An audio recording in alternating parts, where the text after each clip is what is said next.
प्यारे श्रोताओं नमस्कार। मैं हूं आपकी होस्ट मीता गुप्ता।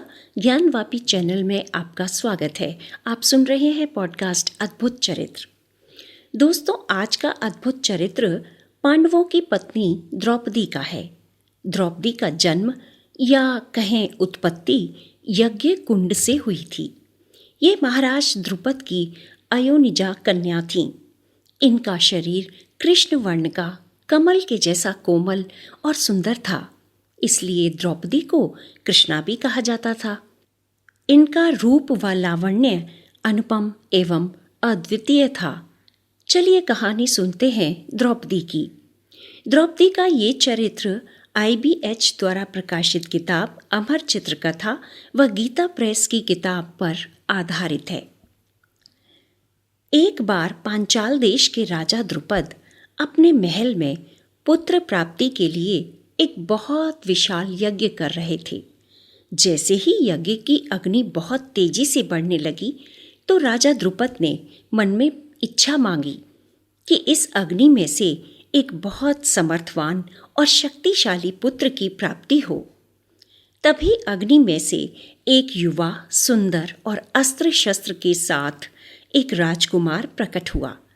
यज्ञ कर रहे ब्राह्मणों ने उसे नाम दिया द्युम्न। लेकिन तभी एक और विचित्र घटना हुई जिसने सबको आश्चर्यचकित कर दिया। यज्ञ की उसी अग्नि से सांवली सुंदर एक लड़की प्रकट हो गई, जिसके शरीर की महक नीलकमल जैसी थी और पूरे वातावरण में फैल गई थी। उस कन्या के जन्म के समय एक आकाशवाणी भी हुई। देवताओं का कार्य सिद्ध करने के लिए एवं दुष्ट क्षत्रियों के संहार के लिए ही इस रमणी रत्न का जन्म हुआ है। इसके द्वारा कौरवों को बहुत भय होगा। ये लड़की अद्भुत है। ये आकाशवाणी सुनकर ब्राह्मणों ने उसका नाम चुन लिया। उन ब्राह्मणों में से एक ने कहा कि ये सांवली और सुंदर है, इसलिए इसका नाम कृष्णा होगा। दूसरे ब्राह्मण ने कहा क्योंकि ये महाराज द्रुपद की पुत्री है, इसलिए इसका नाम होगा द्रौपदी। द्रुपद ने जिस क्षण से एक अद्वितीय लड़की को पुत्री के रूप में प्राप्त किया, तभी से उनको अपनी पुत्री की विवाह की चिंता सताने लगी। वे सोचते रहते कि पांडवों में से अर्जुन ही मेरी पुत्री के लिए एक आदर्श पति होगा।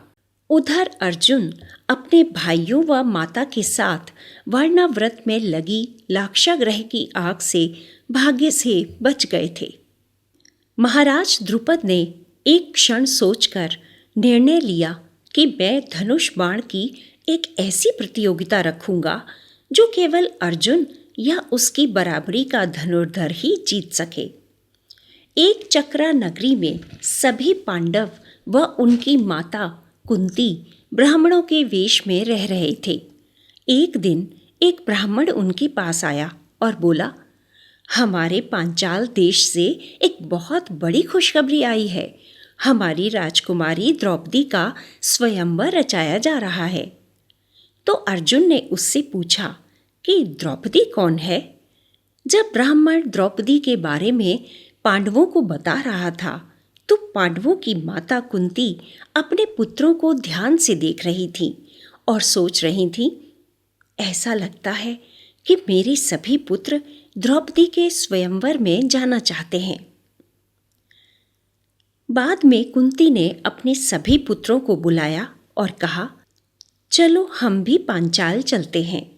हो सकता है कि राजा द्रुपद द्रौपदी को हमें दान दे दें। युधिष्ठिर ने पूछा, मेरे भाई क्या कहते हैं? अर्जुन ने शीघ्रता से कहा, हम सभी चलते हैं। ऐसी सलाह करके वे सभी पांचाल के लिए निकल पड़े। रास्ते में उन्हें महर्षि वेदव्यास जी मिले, जो भूत भविष्य सब देख सकते थे।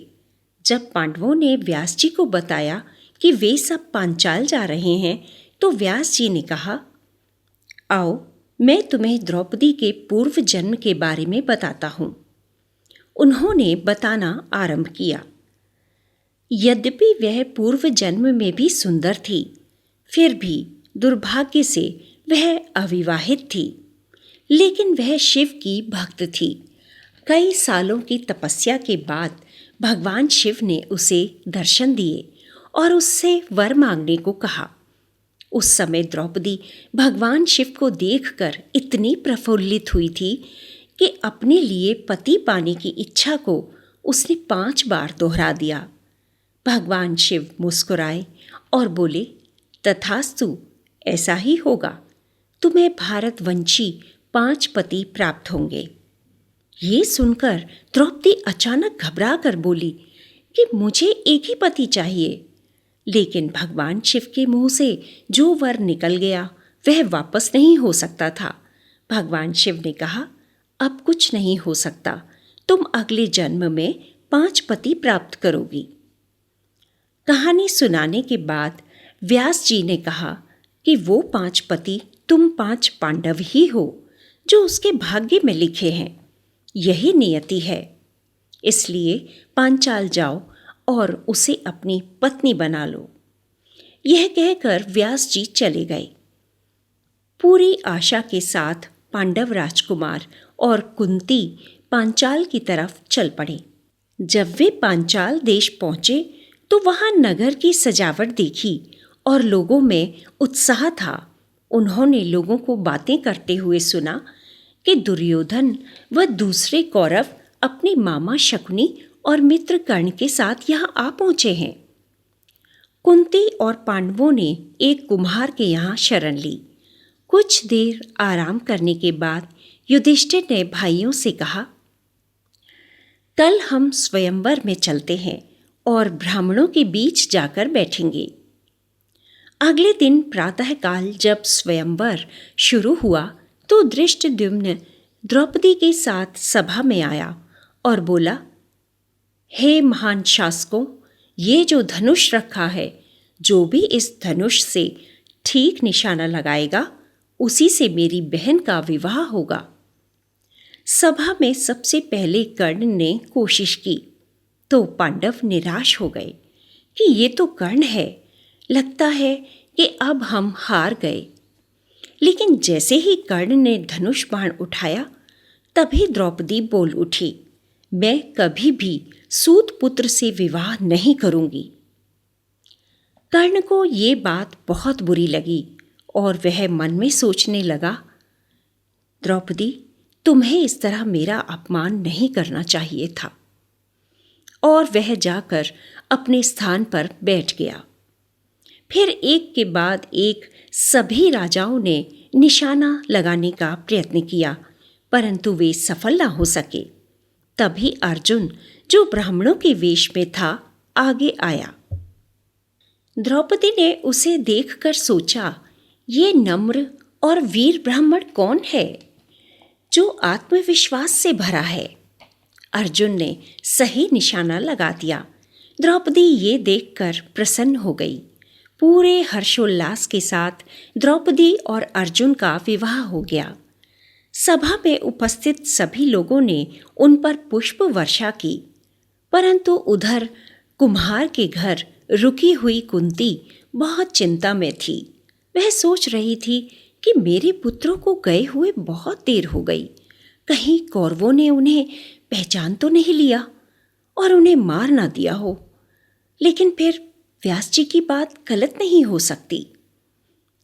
कुंती अपने विचारों में खोई थी कि तभी युधिष्ठिर व बाकी पांडव द्रौपदी को लेकर कुटिया के बाहर आ गए और अपनी माता को आवाज देकर बोले कि देखो माँ, हम क्या लाए हैं। कुंती ने भी बिना देखे बोल दिया कि जो भी लाए हो आपस में बांट लो। कुछ देर बाद जब कुंती ने द्रौपदी को देखा तो वह दुखी होकर बोली, हाय, ये मैंने क्या कह दिया। युधिष्ठिर ने कहा, अर्जुन ने इसे जीता है, इसलिए अर्जुन ही द्रौपदी से विवाह करेगा। हमारी माता के कहे हुए को कोई नहीं मानेगा, चाहे हमें पाप लगे।